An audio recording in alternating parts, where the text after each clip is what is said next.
Sorel s'est trouvée dans la musculation. Sylvie Messina s'y est perdue. La voici à l'âge de 22 ans, mensuration de mannequin. C'est la même, 10 ans plus tard, elle a doublé de volume. Donnez-nous des mensurations. Là. Il y a un petit 42 cm 6 de bras, c'est-à-dire presque 43 de bras, un 66 de tour de cuisse, 115 de tour d'épaule, 108 de tour de poitrine. C'est les mensurations de Johnny Weissmuller, ça. À peu près, oui. C'est à peu près à ça. peu près, ouais. Et ça, Sylvie ne l'obtient pas par des méthodes naturelles. Elle choisit de prendre un raccourci, le dopage, pendant 2 ans, à dose massive.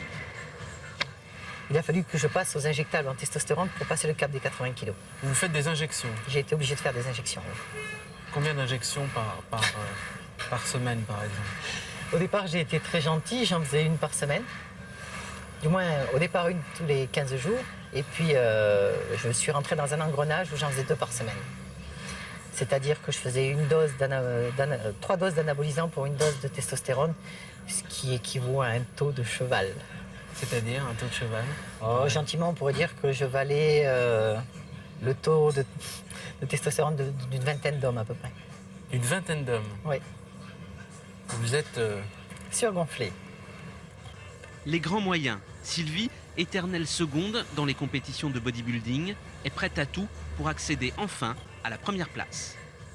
À partir de 1994, j'ai décidé de prendre des produits dopants pour arriver au niveau des filles qui me passaient devant. Qui vous passez devant systématiquement? Oui. Ça doit être énervant. C'est assez frustrant, oui. Aujourd'hui, Sylvie tient une salle de gym à la Grande Motte. On y va. Elle s'y entraîne avec Rémi, qui est rugbyman. Allez.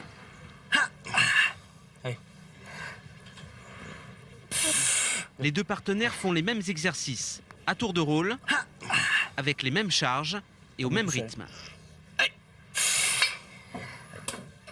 C'est impressionnant, mais ça n'a rien à voir avec la puissance de Sylvie quand elle prenait des produits dopants. Elle a arrêté il y a 1 an maintenant. 4.